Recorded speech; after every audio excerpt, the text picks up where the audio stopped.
This KFAN podcast is sponsored by Builders and Remodelers, exclusive Twin Cities provider of Elements Windows. Get the highest quality windows at unmatchable value. Visit buildersandremodelers.com for more details.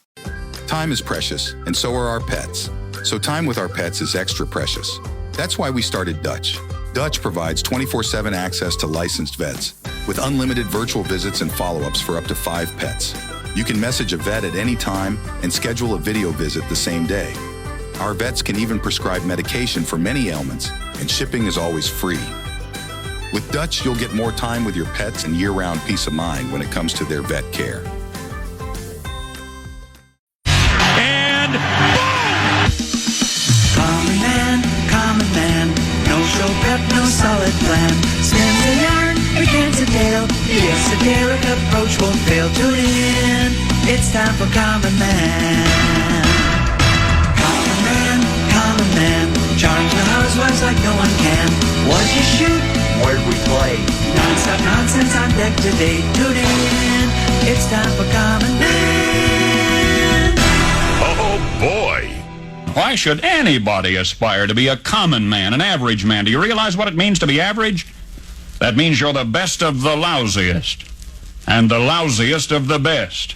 Now, if we demand more and more for producing less and less, while the have-not nations encourage and inspire and indeed require hard work and maximum effort, if we deify the common men while they encourage and reward the uncommon ones, well, the end result of such a lopsided race as that is too obvious to require elaboration. I mean, it's like, hello. Another Minnesota sports season comes to a bitter, maybe expected, but a bitter and disappointing end. Much like Mark Rosen always thought Brian Dunsing, I think it was Brian Dunsing, felt like a comfortable sweater to him when he came onto the mound. Sad Eyes is a comfortable sweater for those of us. You know, that kind of moth-eaten, but it's just that cardigan or whatever. It's fluffy and you like wearing it around the house on a cold winter's evening, and that's what Sad Eyes feels like. Wow. Sam Bird. Hey, Common. How are you, B-boy? Hey, I'm all right. How about yourself? I've got a daytime job. I'm doing all right. Good to see you. I can't believe you put together a montage your first time ever, and that was flawless. Right out of the gate. Credit to Brett Blakemore. He put that together. Right. There's no way Blakemore put that together. He's not good enough to put that together. That's not a Blakemore kind of work. I think he was here all night, just kind of wallowing in the loss. Yes, he's a Wild fan. Yeah. No, he did put that together, and it was well done. Here's what's amazing. He did that last night after the game. Yep. He came in special to do that. That's way more dedication than I've got. Makes two of us. Yeah. Well, I hope you're somewhat dedicated, but here you don't have to worry too much. We'll dive into the Wild a little bit. I've decided to take a page out of the books of all the other talk show hosts across the country. I generally work alone. It's my producer / sidekick. I've had 4 over the years. Okay. Started out, or has it just been 5, 3, 4? Yeah, because Bo Mitchell was my first producer. I was followed up by Ethan the Eel McIntosh, then Davy Joe Simser, and then now it's Tenneby Blandon Molesky. And it's usually just the two of us for a couple of hours. And then we bring Mark Rosen into the conversation for 1 hour, 3 times a week. And, we occasionally have special guests. We'll have, the Ben Liebers of the world. And of course, we have Lil B, Feminine Touch of the program. She will not be here today. Correct. She's out. When with Tenneby, we've decided to just pass on passwords. We'll have no program password today. But I do have a couple of guests that I've had in before. I have because that's what shows do. And when you lack creativity and can't just fly by the seat of your pants and wing it, you go, I better bring in some guests. And guests are very good to have, trust me. Because I'm excited and delighted to welcome John Bonus. Oh, okay. Yeah, he's coming in at 12:15. He'll be here until just about 1 o'clock. We're going to talk Twins baseball and just Major League Baseball. He and Gleeman do the Gleeman and the Geek thing. So he really knows his stuff. Then Chip Scoggins, who I text and talk with more than most people know. He's a fellow Woodburian, or Woodbury. Oh. He lives out in Woodbury too. His boy played basketball, and my boy played basketball for Eastridge. So we got to know each other very well. He will come in at about 1:00. He said he can stay more than likely to 1:30, maybe a little after that. And then you and I are just going to wing it. Dark Star Memorial Hour at 2:15, and then a very special. We do this every year before the Kentucky Derby. We have Nostradamus. I'm going to predict the Kentucky Derby winner, and I don't know how I do it. I just rub my temples. It all started one day. I had a hangover. And I was, you know how you have a hangover, you rub your temples, and all of a sudden it just popped into my head. Twins are going to win the 91 World Series. This was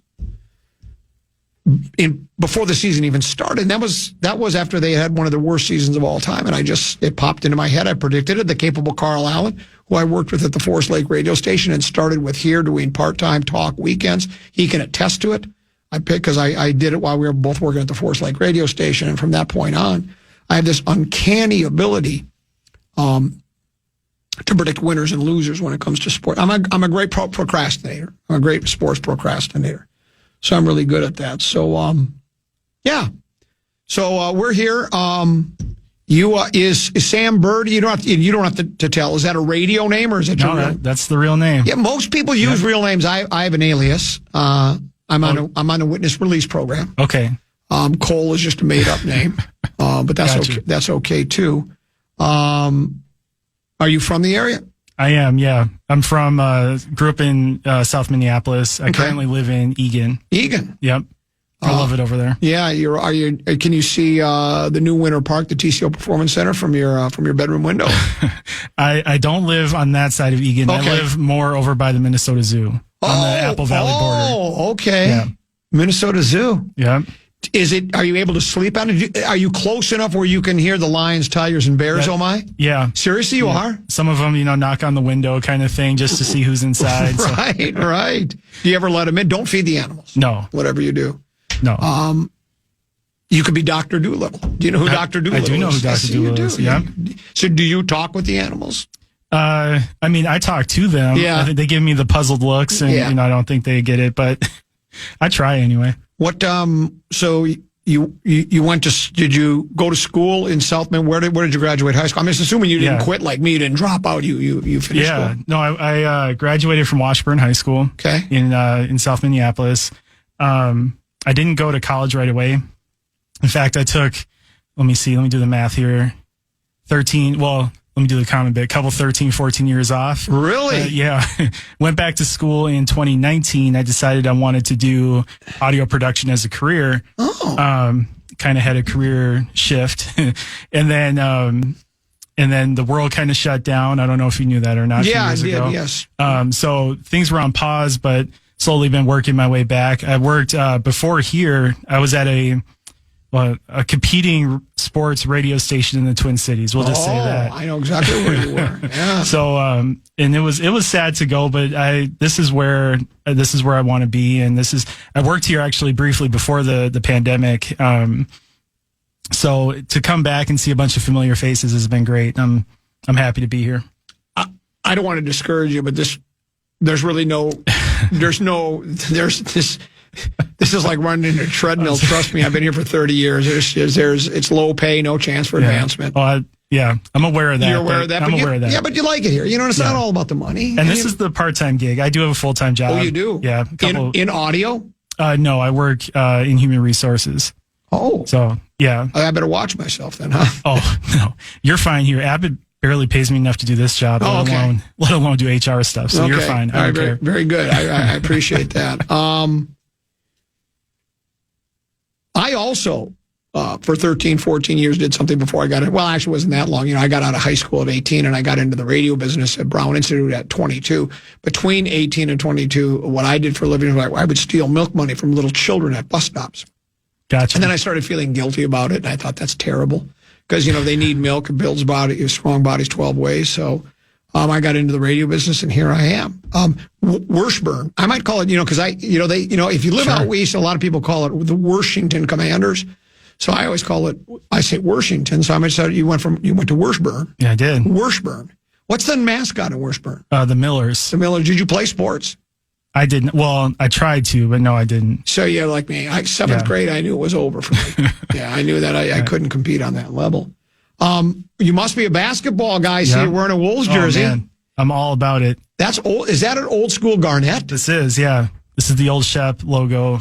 Garnett jersey, the blue and green. People can picture it. It's sweet. Thank you. So you're excited right now, aren't you? Oh man, unlike Brett, I'm sort of riding the wave right now, and then let's hope it doesn't come crashing down. But I am a Minnesota sports fan, so yeah.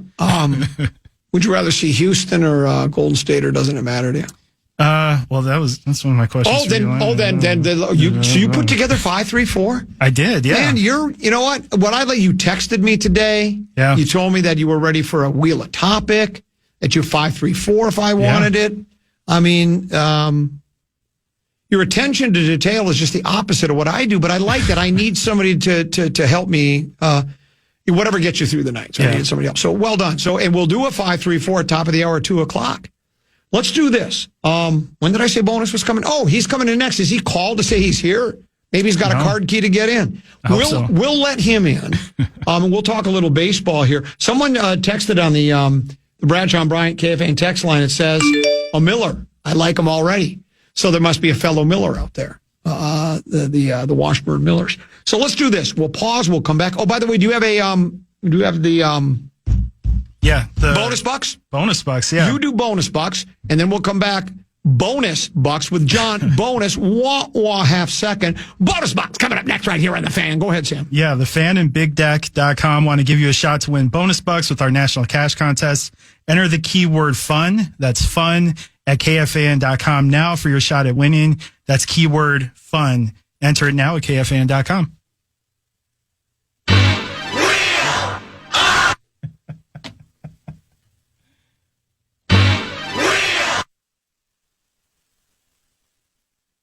Well, if we don't know where to start, I could always do it.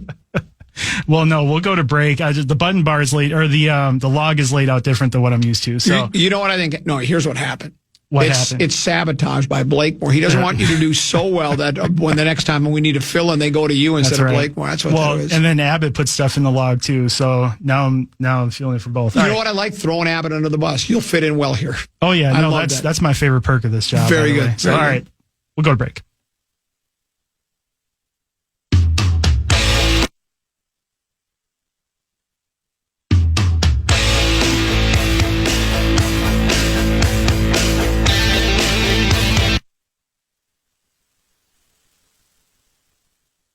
Time is precious, and so are our pets. So time with our pets is extra precious. That's why we started Dutch. Dutch provides 24/7 access to licensed vets with unlimited virtual visits and follow-ups for up to 5 pets. You can message a vet at any time and schedule a video visit the same day. Our vets can even prescribe medication for many ailments, and shipping is always free. With Dutch, you'll get more time with your pets and year-round peace of mind when it comes to their vet care.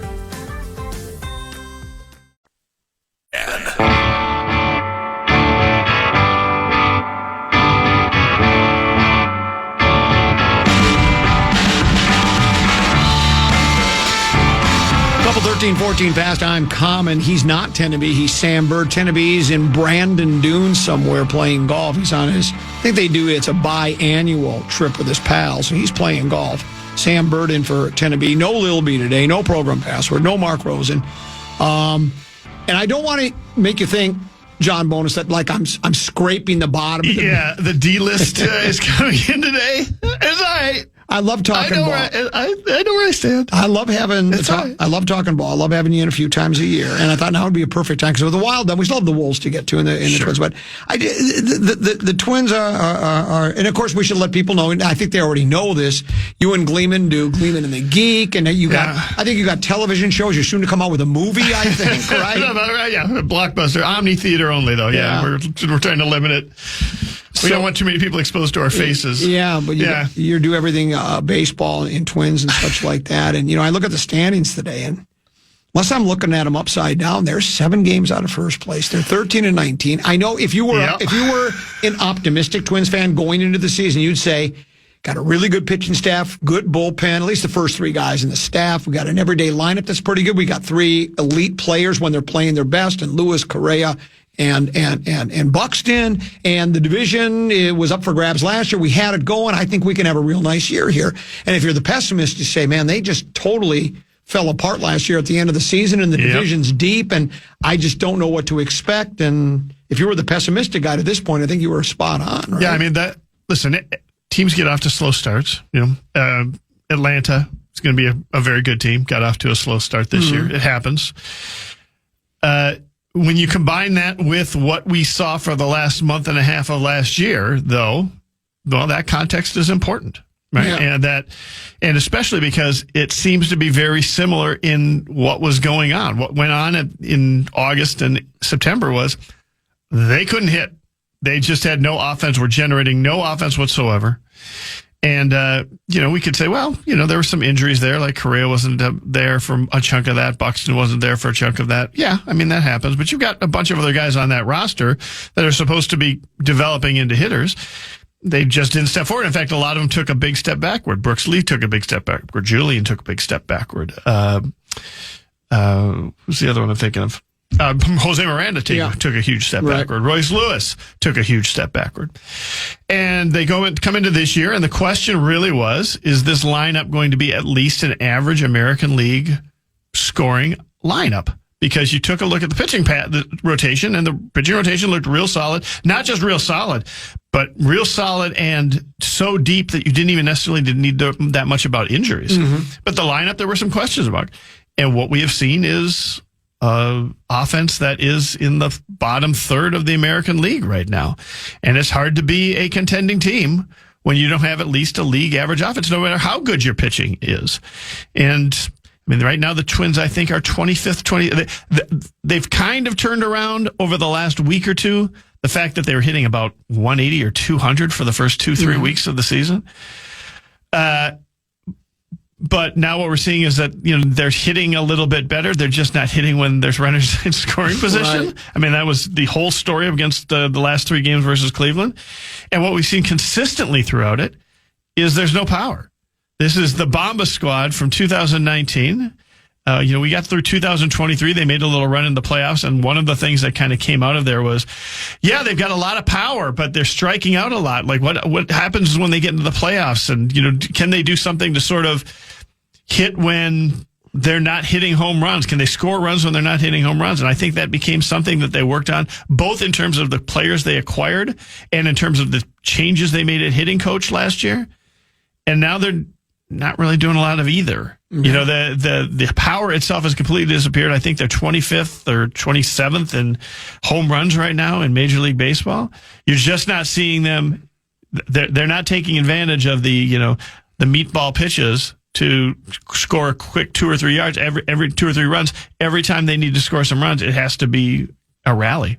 They scored 11. I think they outscored Cleveland over the series. Right. And when they scored the 11, I remember the Fish Wrap Factory West had said something like surging Twins, because, the elixir for a slump is to play the White Sox and the Angels back to back. And if I'm not mistaken, I read Twins had almost an identical record at this time last year, and then Chicago and the Angels came, and forget 5 of 6, they won 6 of 6, and that kind of jump-started their season. Well, they actually won, as I recall, 12 in a row. Right. That's right. And it looked like that was going to be the same case here, and then they score 11 runs against Cleveland, and then the next 3 games, it was a grand total of, 3 or 4 runs? Yeah, well, Cleveland's been a house of horrors now for the Twins for 4 years. Yesterday was the 10th walk-off win Cleveland has had against the Twins in the last 4 years, and the 12th 1-run win they've had in Cleveland over the last 4 years. And it's, if you listen, I love to listen. I think the Twins announcers do a great job, but I always love to listen to the opposing teams broadcast a fair amount of the time. And they talk about it now. Like as the game gets into the 7th or 8th inning as a tie game, it gets to the bottom of the 9th. They're like, and we're set up for yet another Cleveland walk-off win against the Minnesota Twins. It's just unbelievable how we always be able to do this. And it's, it kills you as a Twins fan to listen. Why is Cleveland's? They don't have a big payroll. I don't look at their team and go, it's the star-studded L.A. or Yankees. What makes them? Well, I mean, what strikes me about them this year is they seem very similar to the Twins. It seems like the Twins' philosophy, from moving away from the big Bomba squad, let's hit a bunch of home run stuff, has been to become a lot like Cleveland, which shouldn't be a surprise because Derek Falvey's from the Cleveland organization. He came to the Twins from Cleveland, right? And one of the reasons they hired him is because the Twins' pitching had been in shambles for about a decade. And they looked at Cleveland and the pitching development and pipeline that Cleveland had and said, who did that over there? Right. And it was Falvey had got a lot of the credit, and they brought him over here. And what we've seen is something very similar. The Twins organization has got an abundance of pitching. They are very good at developing pitching right now. We'll eventually get to how stacked this starting rotation is all the way down into St. Paul. But what has Cleveland always struggled with? What has kept them from winning the World Series that they haven't had in, 80 years now? Yeah. Well, they never really seem to have enough offense. Right. Right. And taking a look at the games of the last 4 days, that's what struck you. You want to know why there's always a close walk-off win? Because Cleveland's pitching keeps you pinned down, so that games are always close. Their bullpen is absolute nails. Totally was given credit for the run that they had last year. And so, that gets to the late innings, and that's how they look to win. They look to squeeze a run across one way or the other. They're not going to beat you 8-4. They're going to beat you 3-2. Yeah. And that's what we have seen. And unfortunately, the Twins don't seem to be quite as good at being Cleveland as Cleveland is. Right. I guess that sums it up. Let's take a quick break, and before we get too far behind and take a break, I got a lot of ground to cover the next half. I want to talk to you more about the Twins and just about MLB baseball. We'll take a break. We'll come back. John Bonison with Common Man Sam Bird right here on the Fan. Time is precious, and so are our pets. So time with our pets is extra precious. That's why we started Dutch. Dutch provides 24/7 access to licensed vets with unlimited virtual visits and follow-ups for up to 5 pets. You can message a vet at any time and schedule a video visit the same day. Our vets can even prescribe medication for many ailments, and shipping is always free. With Dutch, you'll get more time with your pets and year-round peace of mind when it comes to their vet care.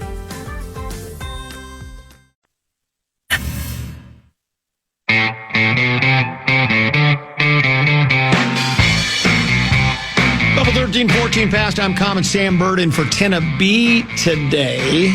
John Bonus joins us here in studio. Twins Daily, Gleeman and the Geek. A strategy question I want to ask you about. I think this is what happened yesterday in the 4-3 loss in extra innings. Did Buxton get on base and then somebody hit in Larnach? Larnach didn't do a double play. I think Buxton had been 7 for 7 in stolen bases this year. Yeah. Why wouldn't you run him there? Do you not do that in this day and age, or what's the deal? I mean, Buxton's been pretty aggressive on the bases in general. I was upset by that too. I don't think Buxton likes to steal early in a count. I don't think he likes to go on like pitch 1 and pitch 2. And I don't remember exactly how long that Larnach at-bat went, but I think it was several pitches. I think it was at least 2 pitches because I was frustrated that he wasn't going already. Then there was, I think, a throw over there. Maybe it was the 3rd pitch or something that he hit into the double play. It might have been a little bit after that. I'm sure he had the green light. It's just a matter of how quickly he gets it. Now, Cleveland's catcher had already thrown out Bader once. He's thrown out Kersey once.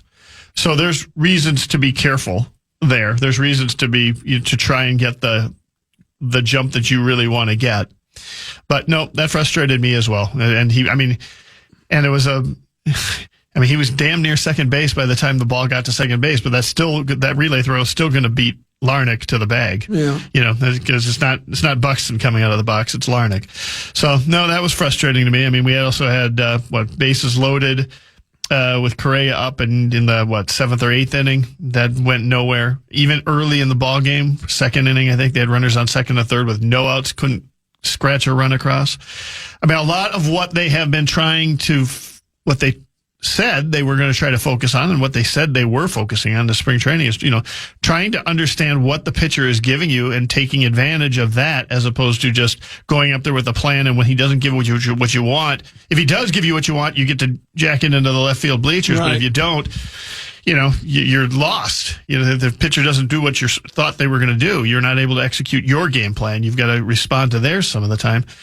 And we're seeing a little bit of that, and we're especially seeing a little bit of that with some of the players they brought in. Ty France seems to be very good at just putting the ball wherever the pitcher pitches. He's been a pleasant surprise, hasn't he? He has been a very pleasant. I mean, listen, to the front office's credit, all three of the guys they brought in this offseason have shined. Yes. Bader. Bader has been fantastic. Yeah, both defensively and offensively, which is a little more unforeseen. And Coulomb has been great as a reliever. The problem is that the guys they have been trying to develop, all the guys that were prospects 3-4 years ago that we were kind of waiting to come up here and get here. Well, take a look at where they are during this losing streak. The two that have really developed are Wallner and Royce Lewis, and they're both hurt. Yep. Right? Larnick struggled for years, finally kind of broke through a little bit last year. Little bit of a slow start this year. Team seems to be heating up a little bit, but not a huge offensive asset yet, right? But then you got Julian, Lee, Miranda. All of them have taken a step back. Ryan Jeffers, I would say, is probably a success story on that front. But the first 6 names I named, I don't know that I want to say that they're part of the problem as opposed to, but they're not part of the solution yet. So the new kid that just broke his forearm. Keishel. He looks like he could be a player. He kind of started out like Brooks Lee did. Brooks Lee came in it last year when he was hitting the ball all over, playing real well, and then he slowed down. And I should be fair, Brooks Lee's actually looked pretty good this year as well. He seems to be a little different player than he was last year, which is to be expected, right? Brooks Lee has had half a year here last year. Yeah. He had a great first week. He had a crummy 2+ months. Mm-hmm. They had to play him because they were running out of people, and his defense qualifies him to stay on the field for a regular basis. And we're seeing more from him now. But Keishel not only shined in terms of his performance, he shined in terms of things that he looks like he can do that will carry forward just even if he's running into a little bit of a hot streak here. Even after the league makes some adjustments. For instance, he steals bases, and he's aggressive stealing bases. And I talked about how Buxton doesn't seem to like to steal on the first or second pitch. Keishel, he'll go on the first pitch. Mm-hmm. Right? You never know when he's going to go, except that he's probably going to go. Right. And I think he stole 5 bases. He had stole 5 bases in his first 5 games. That was a record. Yeah. And he also seems to really understand the strike zone. He's not afraid to take a walk. If they try to pitch you, if they try to nibble around the corners, he'll let him do that. He'll take the walk because he knows he gets to first base. He's got a pretty good chance of getting to second base. And when they put it to the plate, he was putting it into play. Now, that doesn't, one good week does not a major league career make, but there was a real good sign. And of course, that's another thing that really hurt the Twins is they finally feel like they've got part of the answer. That he had been elevated from, guy we just called up in our batting ninth just to see if he can even handle this because he had not had much time at AAA, to hitting number 3 in the Twins order, given the way everybody else was struggling. And then he gets plunked on the wrist and he's out for 2 months. What do you make of what I call them the big 3, Buxton, Lewis, and Correa? Now, let's start with Buxton. Yeah. He's actually started to hit the ball like he's capable of those. We've seen it in other spurts. He's starting to play like the player we've always hoped he would be. Yeah, I mean, he certainly looks healthier than he has in years. I mean, maybe since 2019. You can see it in how he plays the outfield. You can see it in how he is stealing bases. I have not seen him. I do not get the sense he is locked in at the plate yet. Mm-hmm. It might be something he is trying to make adjustments to sort of the new hitting philosophy, or it could just be he doesn't get locked in at the plate that easily. And when he does, he's a streaky hitter. Yeah, he's streaky. There was a time last year where I remember, it just seemed like he was having trouble really driving a fastball, catching up with the fastball. He could follow them off well. He could, sometimes connect to them, etc. And there was a game versus Colorado where they brought in a closer who was a little bit wild, but he was going to pump. The one thing he was going to do was give Buxton fastballs, and it was almost like a practice round. Like the first 6 he couldn't quite get, but like the 7th one, a little closer, following it straight back, and the 8th one he puts into the left field bleachers. And from there on, he looked locked in for like 2 weeks. Right. And I think we're kind of waiting for that from Buxton. We actually saw a taste of that in Atlanta. He had a monster series versus the Braves, but then came back here and struck out, 6 times in the next 2 games versus the White Sox, something like that. So, I'm excited to see what he can do now that he's healthy. I still think we're waiting for the best from him. I mean, Royce Lewis is hurt again. We think he is going to be back by the next homestand, which starts Tuesday. He's been playing in St. Paul. He played back-to-back games on Tuesday and Wednesday. But I wouldn't be shocked if we see him a lot in the DH spot, which they basically have open right now, so that's fine. When he gets called up to the Twins, partly DH, partly third base. And then Correa,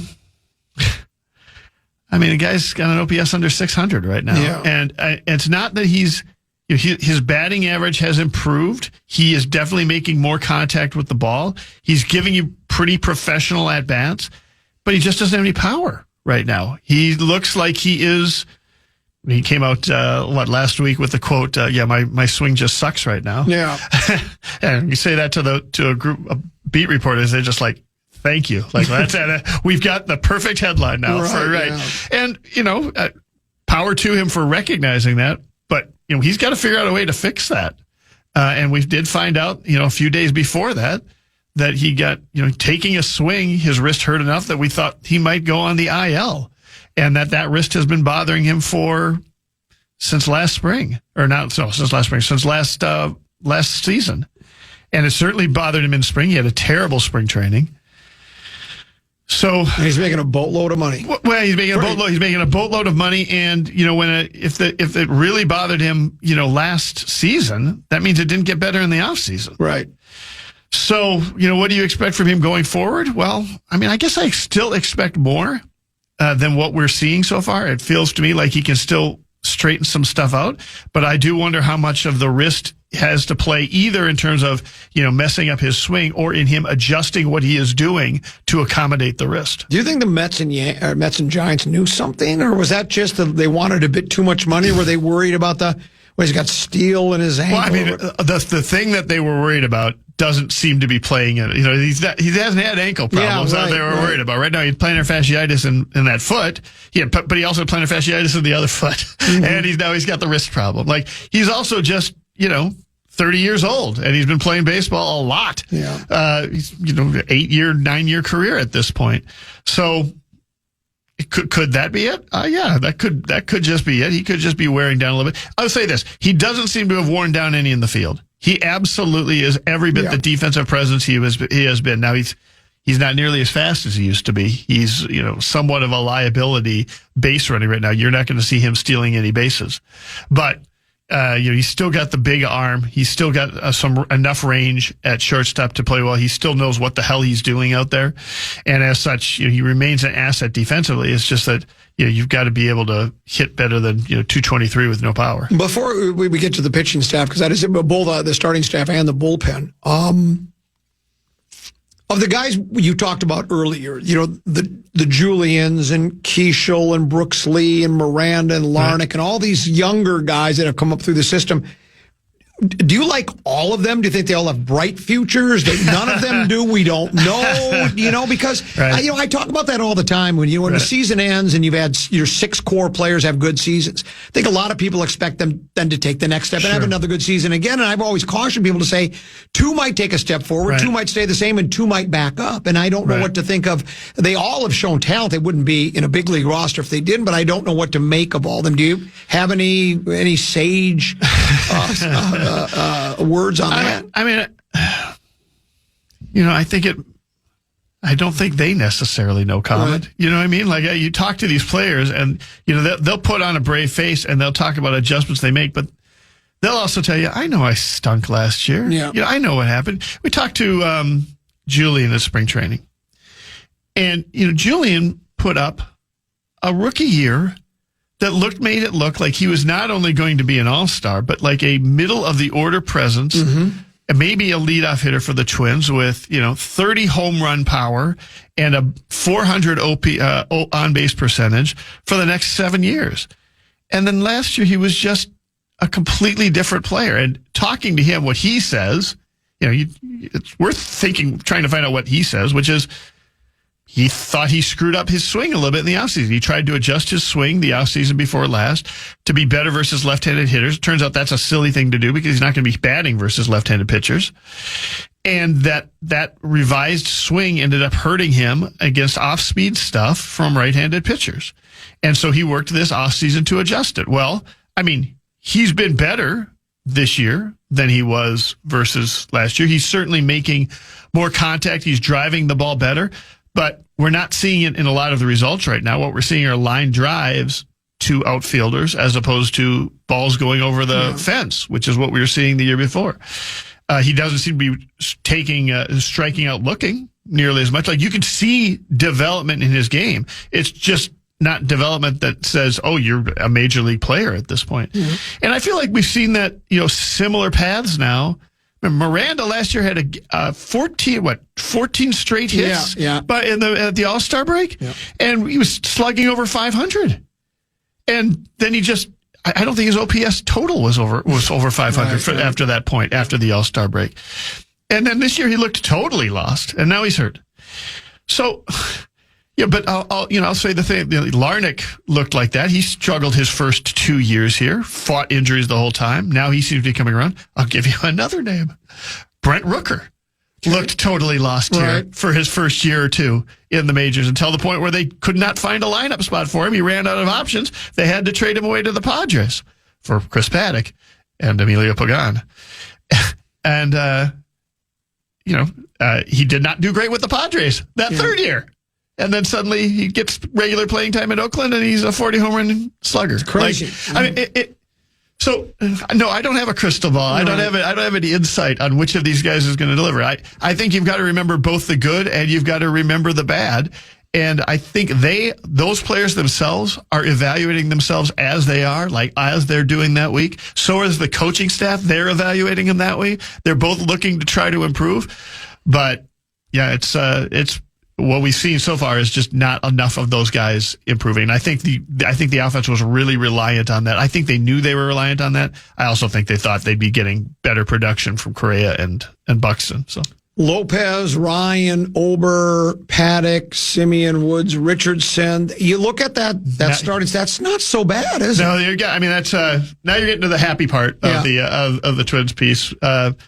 Joe Ryan has looked amazing. Now, he's looked amazing for stretches before. He's got to keep it going. Right. But he's looked fantastic.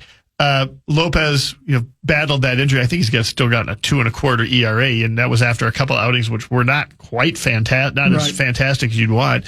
Bailey Ober, as usual, I say, because I think it might be the third year in a row, had a miserable opening game that blows up his ERA to the point where you're like, how are you ever going to recover? And he's not going to recover until probably May. But now it's May, and he's down to a 4.13 ERA after having a 27 ERA or something like that. Very deceiving. And so I think if you take a look at his last 5 starts, you're seeing a guy who's really got it locked in. Now he's not showing the strikeout rate and such that he had. That's a little worrisome, but he seems to be.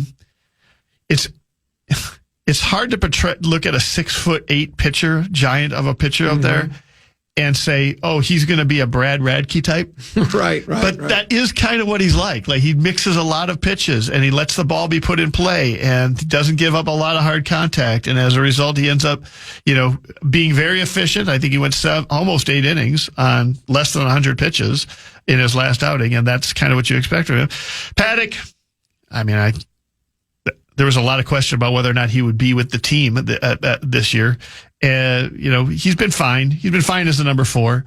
And then Simeon Woods, working it. He's had so many issues and so many arm problems, and you got to give him A for effort. And like Ober, he had a terrible first game, which makes his ERA look bad. His second game wasn't great, wasn't bad, but his last 4, he's had a 2.25 ERA over those last 4 games, and including one of which was in the rain and the pouring rain in Minneapolis in the afternoon. Simeon Woods Richardson has kind of been, above average start, below average start, above average start, below average start. I still feel like, he's young.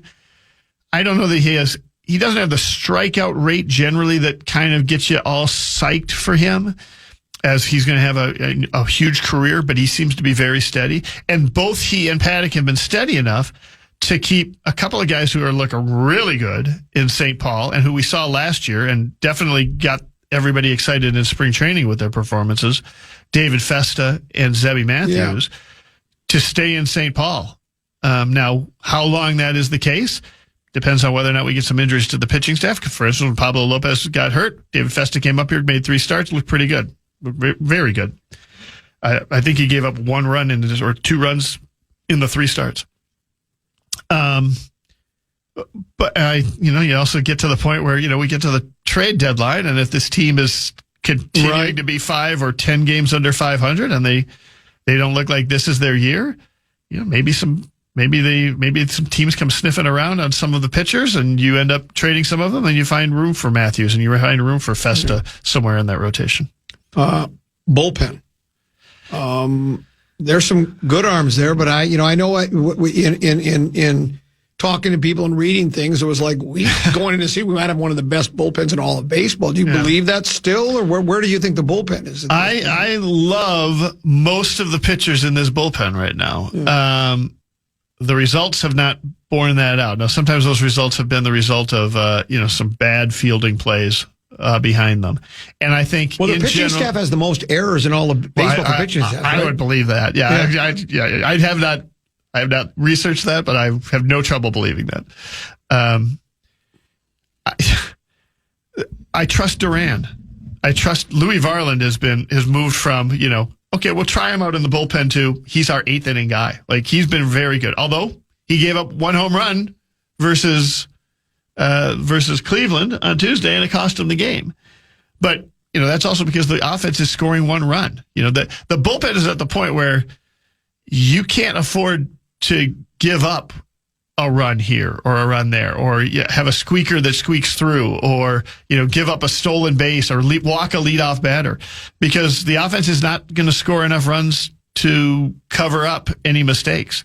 But right now I've got faith in Duran, I've got faith in Varland, I've got faith in Jax, despite the fact that he struggled early. He seems to have bounced back and come very good. Danny Coloma has been very good. Cole Sands has not been quite as good as he was last year, but he's been still pretty steady. Brock Stewart is back in the bullpen. He's very good. I just named 6 names, and I think all 6 of those guys could be a 7th, 8th, or 9th inning guy you rely on, and that's a luxury to have that many guys that are like that. But I think they are constantly walking a tightrope right now because the offense isn't scoring enough runs. Last thing for you. How about the Twins' sale? I know they thought the Ishbia characters were going to buy it, then they pulled out because the guy had already had some money invested in the Mets or White Sox, White Sox, and he decided to stay there. Have we heard anything? Is there any rumblings about? I think Rosen said a couple times he had heard that there might be some local people that might want to. Have you heard anything? I haven't heard anything real reliable. I'll say this: when that Ishbia thing fell through, that was beginning of March. And I think it was like might have been March 1st. And at the time, the Twins' reaction to it was, what we heard privately is they were real surprised. And, but they put a brave face on it. And I think the release said something to the effect of, this does not mean that us for being for sale is not over. We're still for sale, and we'll get you an update in 30 to 60 days. You got an update? Is everyone back there? Nothing right there? Yeah. Haven't seen an update on that. It was reported that they had, that they were looking for a $1.7 billion valuation on it. And that was because they had $425 million in loans against against the ball club. It was also reported that, they had received an offer from at least somebody for $1.5 billion and rejected said offer. I heard behind the scenes that wasn't necessarily about the money. There was some other stuff like that. Everybody has to be approved by Major League Baseball and that sort of thing. Like, there might have been some other stuff that wasn't necessarily about the money. Immediately after it, I heard, they've still got a couple folks that are interested. I have not heard a lot more about a couple of folks being interested since then. I just haven't heard that there's other interested buyers. Now, maybe they're just playing it close to the vest. Maybe they feel burned by the Ishbia thing. I mean, the leaks that we were knowing about from Ishbia weren't coming from the Twins. Those were coming from the buyers side, very good. I think. Right. Oh, one last thing for you. I lied. One last thing. Okay. You've liked baseball ever since you were a kid, right? Sure. Do you have a favorite baseball player of all time? The guy you idolized, Kirby, for you? Yeah, I mean, Kirby was, in 1987, I was 19 years old. Okay. And, 91, I was, young 20s and just dating this girl that I eventually married. So he came along about the right time for a couple of those things. Mm. When I was a kid, it was Rod Carew. Okay. Because I remember the Lumber Company of 1975 with Larry Heisel and Dan Ford and Disco. Very well. Dave Goltz. Lyman Bostock was on that. I got to tell you this, Scott, because you'll like this. There's a unique shop in South Minneapolis called D&J's Glove Repair. And I don't know that this exists anywhere anymore in the United States, but it's a baseball glove repair shop. Sure. Right? And yeah. Look it up. They get national news attention occasionally because it's just such a odd thing to have, right? And they sell baseball gloves. They repair baseball gloves. But the best thing about it is that it's got Twins memorabilia in it. Lots of different goofy, odd Twins memorabilia. And one of the things they have in there is a paycheck for Dave Goltz from 1978. Seriously? Yeah. What's on the paycheck? That's what I'm trying to remember as I get all the way through the story. I am pretty sure it was like $952 or something like that. I'm afraid I'm somewhere in there. It could also be 1952. I don't really remember, but it's not right. It's not the 30. Let's see. Correa's got making $36 million per year, 26 weeks in a year. So that's what, or 26 weeks in a baseball season. So that's what, $1.3 million every week. So every other week paycheck, what, $2.6 million? So he gets the automatic deposit, probably, the pay stub. It's not that. Twins Daily, Gleeman and the Geek. Twins Daily, Gleeman and the Geek. We've also got a bunch of other websites if you like other baseball teams. The Brewers, Brewer Fanatic, Northside Baseball for the Cubs, etc. Zone coverage if you like other Minnesota sports. We've got zone coverage for football and Hockey Wilderness for hockey. I'm sure we're dwelling on the Wild loss yesterday. So yeah, we like this stuff. Sure, very good. Why wouldn't we write about it? John, thanks. Appreciate it very much. We'll have you again very soon. That's John Bonus. We'll take a break. Come back. Chip Scoggins joins us next here on The Fan.